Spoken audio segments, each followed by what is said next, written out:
নমস্কার, সুরজিৎ মান্না ক্রিয়েশনস চ্যানেলের পক্ষ থেকে তোমাদের সবাইকে সুস্বাগতম। আশা করি তোমরা সকলে ভালো এবং সুস্থ আছো। আমি তোমাদের জন্য এই ভিডিওটিতে তুলে ধরছি 2025 সালের ক্লাস 7-এর রায় ও মার্টিন প্রশ্ন বিচিত্র থেকে থার্ড সামেটিভ ইভ্যালুয়েশন তথা ফাইনাল পরীক্ষার জন্য ইতিহাসের 10 নম্বর প্রশ্নপত্রের সেটটি সম্পূর্ণ সমাধান করছি। তার আগে তোমাদের কাছে অনুরোধ, তোমরা ভিডিওটি না টেনে পুরোটা দেখো। ভিডিওটি কেমন লাগলো কমেন্ট করে জানিও, ভিডিওটিতে লাইক দাও এবং শেয়ার করো, এবং চ্যানেলে নতুন হলে চ্যানেলটিকে সাবস্ক্রাইব করে চ্যানেলের সঙ্গে যুক্ত হয়ে যাও। আলোচনা শুরু করছি। 286 নম্বর পেজের 10 নম্বর মডেল স্কুল শিলিগুড়ি বরোদাকান্ত বিদ্যাপীঠ এইচএস স্কুলের প্রশ্নোত্তরটি লক্ষ্য করো। একে থেকে সঠিক উত্তরটি নির্বাচন করে লেখো।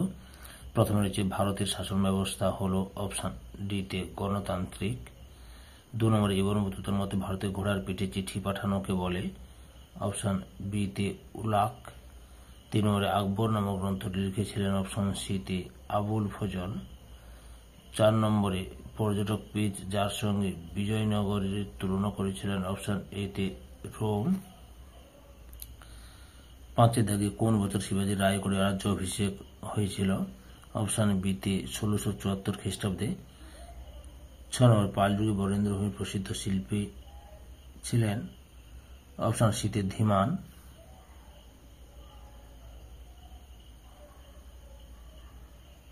7 নম্বরে আমুক্ত মালদা গ্রন্থটি কোন ভাষায় লেখা অপশন বিতে তেলেগু।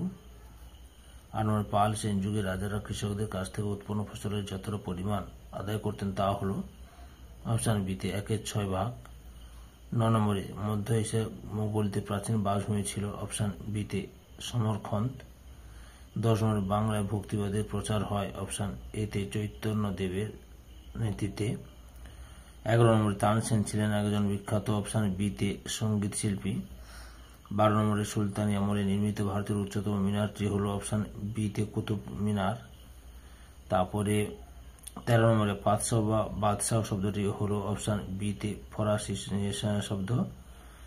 তারপরে রয়েছে 14 নম্বরে বিজয়নগরের গৌরব সবচেয়ে বেড়েছিল রাজা অপশন এতে কৃষ্ণ দেবরাজের রাজত্বকালে। 2 দাগে নির্দেশ অনুযায়ী নিচের প্রশ্নগুলি উত্তর দাও। এতে নিচের প্রশ্নগুলি পূর্ণ বাক্যে উত্তর দাও। প্রথমে রয়েছে চর্যাপদগুলি কখন রচিত হয় খ্রিস্টীয় 10ম থেকে দ্বাদশ শতাব্দীর মধ্যে। 2 নম্বরে দূর্বাস কি স্বাধীন শাসনের প্রতীকদণ্ড।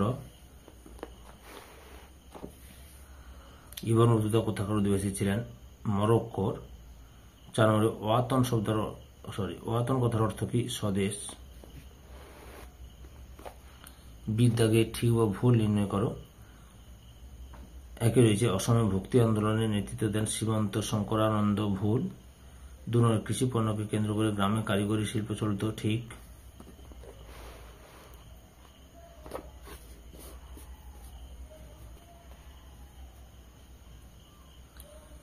3 নম্বরে আকবর কখন ইসলাম ধর্ম ত্যাগ করেননি ঠিক।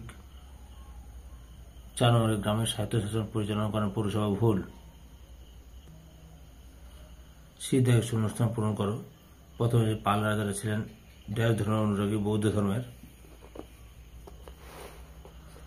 2 নম্বরে আকবর 1568 খ্রিস্টাব্দে চিত্তুর জয় করেন।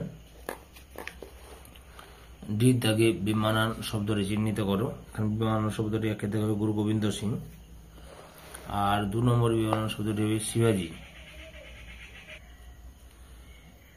ই দাগে নিচের বিবৃতিগুলির সঙ্গে মানানসই ব্যাখ্যাটি লেখো।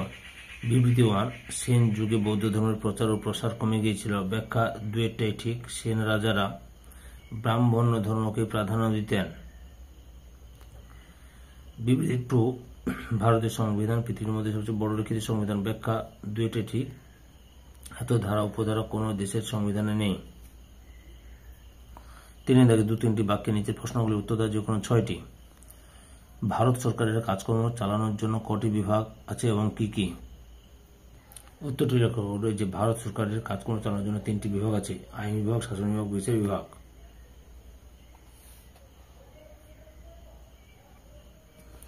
2 দাগে কৃষ্ণ রায় কোন বংশের কোন রাজ্যের রাজা ছিলেন? উত্তরটি লক্ষ্য করো।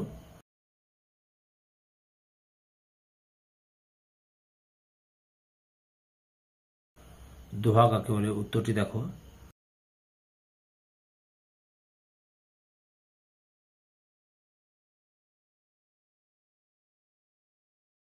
জাহাঙ্গীরের আত্মজীবনীর নাম কি? এটি কোন ভাষায় লেখা? উত্তরটি লক্ষ্য করো।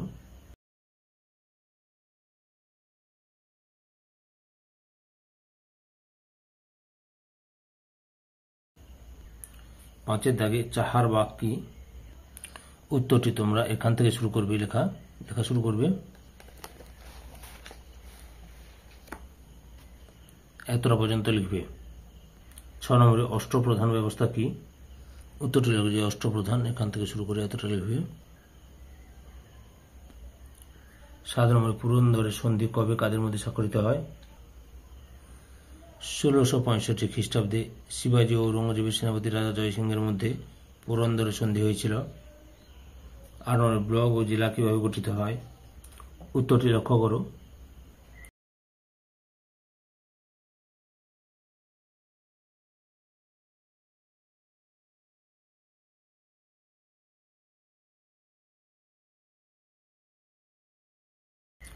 চারের দাগে 4-5টি বাক্যের নিচের প্রশ্নগুলির উত্তর দাও। প্রথম রয়েছে ভারতবর্ষকে কেন সার্বভৌম ও গণতান্ত্রিক প্রজাতন্ত্র বলা হয়? উত্তরটি তোমরা এখান থেকে এতটা লিখবে, অথবা আমি আর একটি উত্তর দেখাচ্ছি, তোমরা লক্ষ্য করো।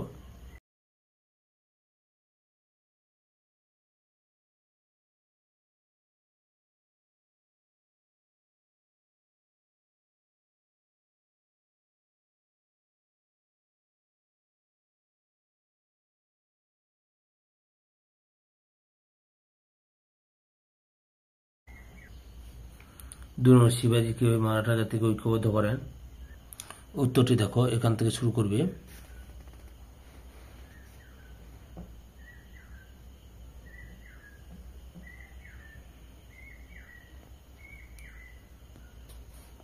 এতটা পর্যন্ত লিখবে। 3 নম্বরে গ্রাম পঞ্চায়েতের কাজ কি? উত্তরটি লক্ষ্য করো, এখান থেকে শুরু করে এতটা পর্যন্ত লিখবে। 4 দাগে মোগল আমলে স্থাপত্য শিল্পের বিবরণ দাও। উত্তরটি লক্ষ্য করো, এখান থেকে শুরু করবে।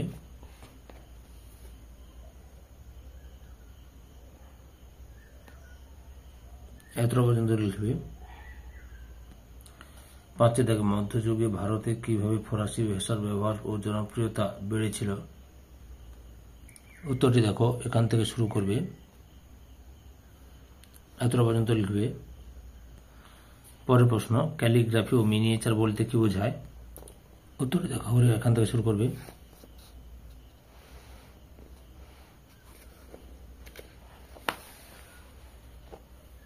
এতটা পর্যন্ত লিখবে। 7 দাগে আলাউদ্দিন খলজি কিভাবে মোগল আক্রমণের মোকাবিলা করেন? উত্তরটি দেখো, এখান থেকে শুরু করবে। এতটা পর্যন্ত লিখবে। 8 দাগে সুলতান ইলতুৎমিশের সামনে প্রধান সমস্যা কি কি ছিল? উত্তরটি দেখো, এখান থেকে শুরু করবে।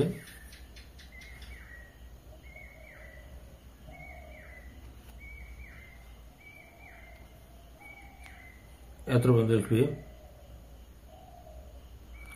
10 নম্বরে ফিরোজ শাহ তুগলকের জনকল্যাণমূলক কাজ কি কি ছিল? উত্তরটি দেখো, এখান থেকে শুরু করবে। এতটা পর্যন্ত লিখবে। 5 থেকে 8-10টি বাক্যে যে কোনো 3টি প্রশ্নের উত্তর দাও। প্রথমে রয়েছে সুলতানি ও মোগল যুগে কৃষকদের জীবনযাত্রা কেমন ছিল? উত্তরটি লক্ষ্য করো, এখান থেকে শুরু করে এতটা পর্যন্ত লিখবে। 2 নম্বর প্রশ্ন, দাক্ষিণাত্য অভিযানের ক্ষত মোগল শাসনের উপর কি প্রভাব ফেলেছিল? উত্তরটি দেখো, এখান থেকে শুরু করে পরপর দেখে নাও, উত্তরটি দেখাচ্ছি। এতটা পর্যন্ত লিখবে। ভক্তি সাধক নানক, শ্রী চৈতন্য ও সাধিকা মীরাবাইয়ের সংক্ষিপ্ত পরিচয় দাও। দেখো, উত্তরটি পরপর লক্ষ্য করো, আমি দেখাচ্ছি সবগুলো পরপর। গুরু নানক তোমরা এখান থেকে শুরু করে এতটা পর্যন্ত লিখবে। চৈতন্য দেবের এখান থেকে শুরু করো, পরপর দেখাচ্ছি। এতটা পর্যন্ত লিখবে। মীরাবাই এখান থেকে শুরু করবে, এতটা পর্যন্ত লিখবে। 4 দাগে আলাউদ্দিন খলজির অর্থনৈতিক সংস্কারের বিবরণ দাও। উত্তরটি তোমরা এখান থেকে শুরু করবে।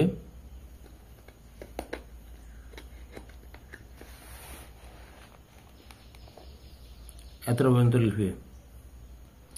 পরের প্রশ্ন, বিদেশি পর্যটকদের বিবরণীতে বিজয়নগর রাজ্যের কৃষি, বাণিজ্য ও শিল্প সম্বন্ধে যা তথ্য পাওয়া যায় তা লেখো। উত্তরটি লক্ষ্য করো।